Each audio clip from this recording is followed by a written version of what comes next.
He couldn't let go of his daughter, so he hid a camera in her coffin. What he discovered changed everything. The sun hung high in the sky, casting long shadows over a quiet suburban street where Amaka Johnson lived with his 10-year-old daughter, Princess.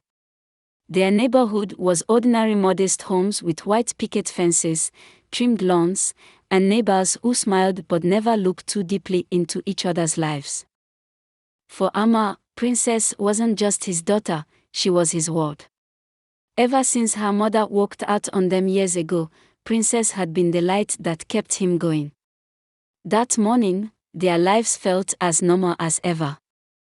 At the kitchen table, Princess sat sketching with her colored pencils while Amaka flipped sausages and eggs on the stove. She was drawing them, a father and daughter standing hand in hand under a tree.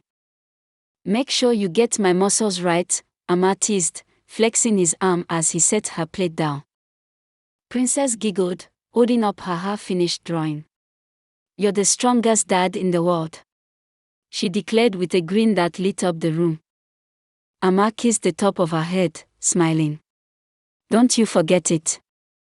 Neither of them knew it would be the last time they'd laugh together. The call that changed everything. By late afternoon, the local playground was alive with the sound of children's laughter.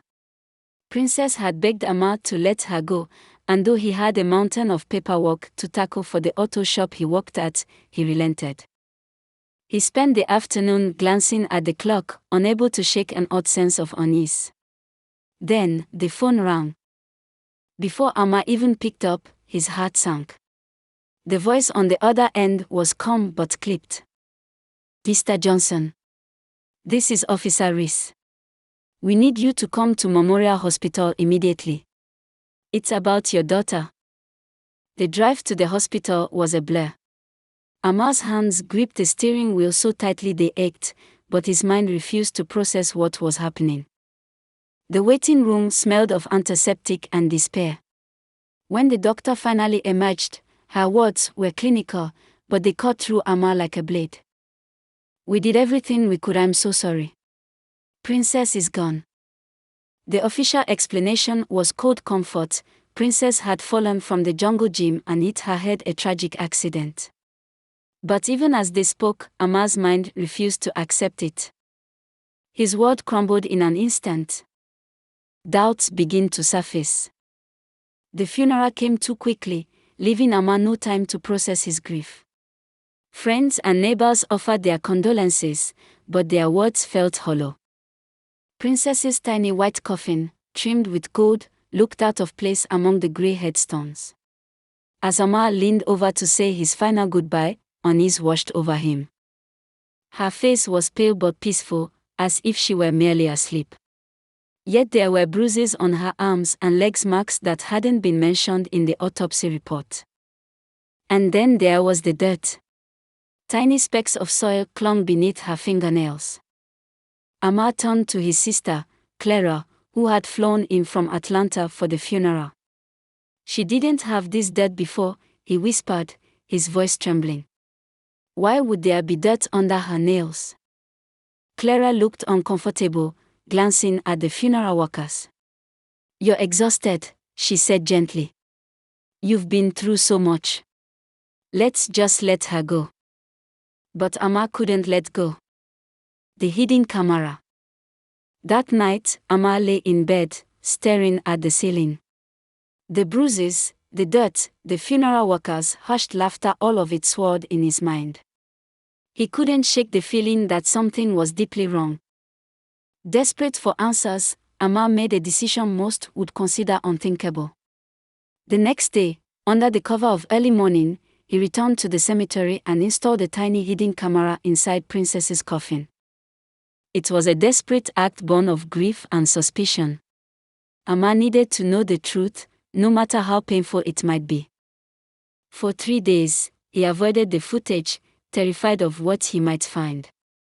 But on the 4th night, unable to bear the uncertainty, he finally pressed play.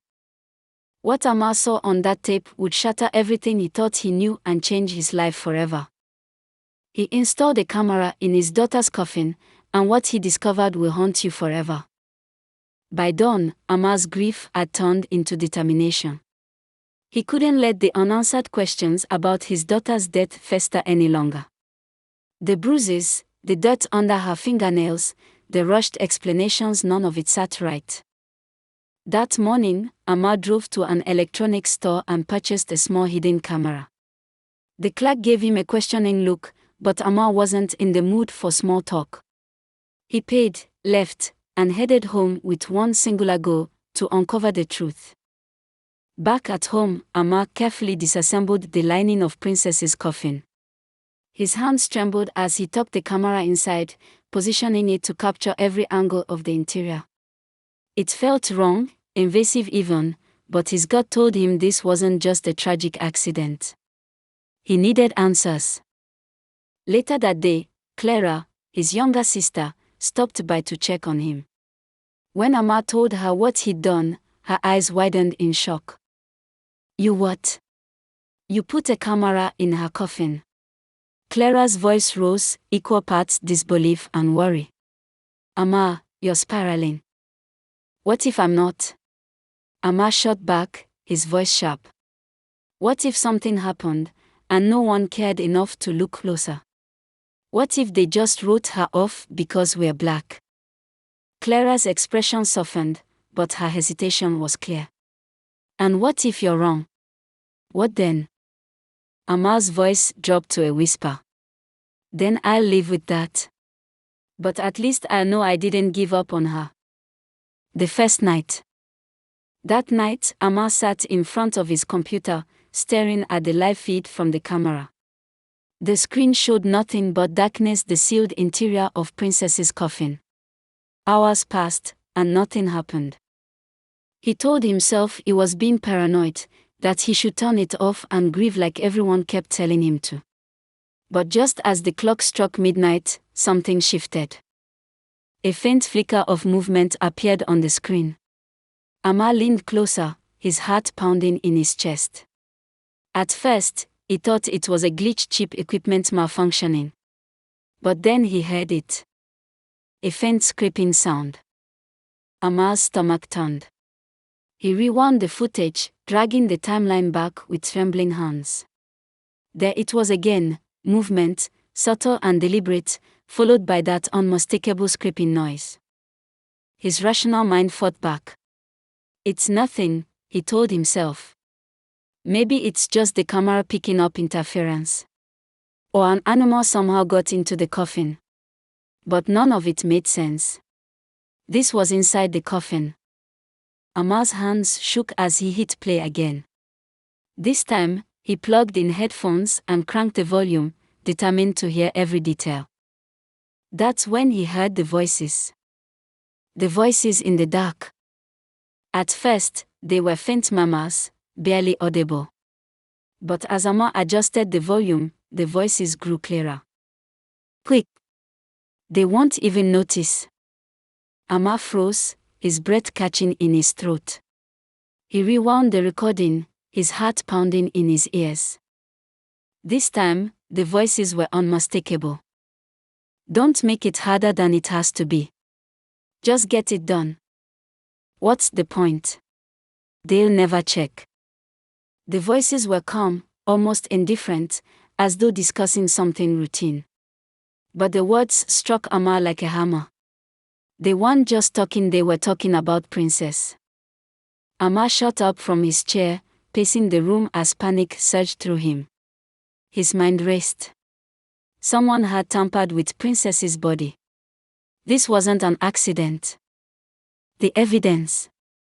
Amar sat back down, his hands trembling as he copied the recording onto 3 separate flash drives. Then, to be safe, he uploaded the file to the cloud and emailed it to himself. He couldn't afford to lose it. His first instinct was to call the police, but he hesitated. What could he say? That he'd put a hidden camera in his daughter's coffin and discovered something horrifying. Would they even believe him? Amar glanced at the clock. It was past midnight, but he knew he wouldn't sleep. He had to figure out his next move. The evidence he had was chilling, but would it be enough to get justice for Princess? What Amar didn't know was that the truth was far darker than he could have imagined, and the voices on the tape were just the beginning. He installed a hidden camera in his daughter's coffin. What it revealed changed everything. Amar installed a hidden camera inside his daughter Princess's coffin because he didn't trust the system. The bruises, the dirt under her fingernails, and the rushed explanations haunted him. They told him her death was an accident, but his gut screamed otherwise. And now, the footage showed shadows and whispers, unmistakable evidence that something was horribly wrong. But Amar knew the world wouldn't believe him. They'd dismiss him as a grieving father, lost in denial. If he wanted justice for Princess, he needed more proof. A visit to the funeral home. The next morning, Amar went back to the funeral home. The director, an older white man with a permanent frown etched into his face, met him in a dimly lit office. "Mr. Johnson," the man began, his voice formal and detached. "I'm so sorry for your loss. What can I do for you today?" Amar clenched his jaw, trying to keep his voice steady. "I need to ask about some irregularities with my daughter's body." The director's expression didn't change. Irregularities. There were bruises that weren't mentioned in the report, Amar said, his tone sharp. "And dirt under her nails. Can you explain that?" The man leaned back in his chair, his fingers stippled together. "Bodies go through natural changes during preparation. Bruising is common, and sometimes residue gets trapped under the nails. I assure you, it's nothing unusual." Amar's fist tightened. "That's not good enough." The director's gaze hardened. "I understand your grief, Mr. Johnson, but I must ask you to respect our staff and the difficult work they do. If you'd like to file a formal complaint." Amar didn't let him finish. He stormed out of the office, his anger boiling over. The director's dismissive tone only confirmed his suspicions. Something wasn't right, and nobody cared enough to look closer. Clara seized the footage. Later that day, Amar called Clara, his sister, and asked her to come over. She arrived within the hour, her face tight with worry. "You're scaring me, Amar," she said, sinking into the couch. "What's going on?" Without a word, Amar pulled up the footage and played it for her. He didn't look at her as the video played, but he could feel her tension mounting. By the time it ended, Clara's hands were shaking. "This is insane," she whispered. "What are we supposed to do with this?" "We go to the police," Amar said firmly. "We show them the video and demand they reopen the investigation." Clara hesitated. "What if they don't believe us?" "Then we keep pushing until someone does." The police station. That evening, they drove to the police station. Amar brought one of the flash drives and explained everything to the officer at the front desk. The officer frowned but agreed to take a look. 30 minutes later, a detective emerged, holding the flash drive. His expression was unreadable. "This doesn't prove anything," the detective said, handing it back. "The audio is unclear, and the shadows could be from shifting light or camera interference. I'm sorry, but there's nothing here that warrants reopening the case." Amar felt the floor tilt beneath him. "You didn't even listen to the whole thing," he snapped. "We listened to enough," the detective replied, his tone cold. "I suggest you focus on grieving instead of chasing conspiracy theories."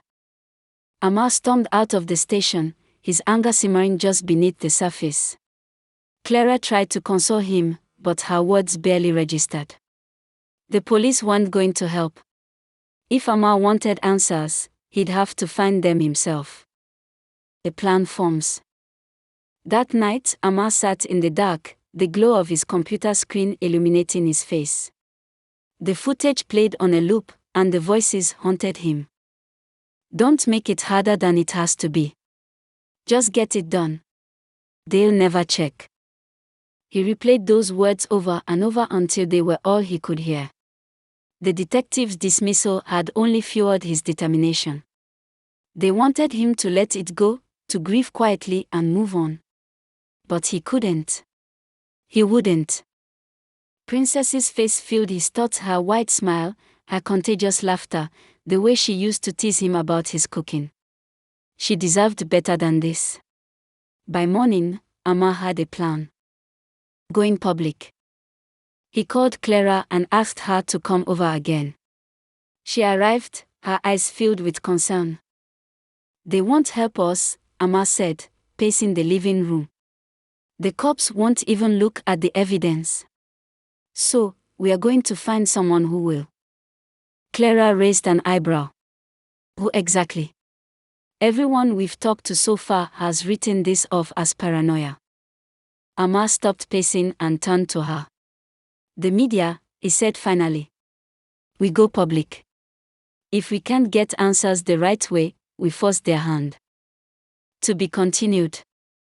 What will Amma uncover as he takes his fight for justice to the public? Will the truth about Princess's death finally come to light?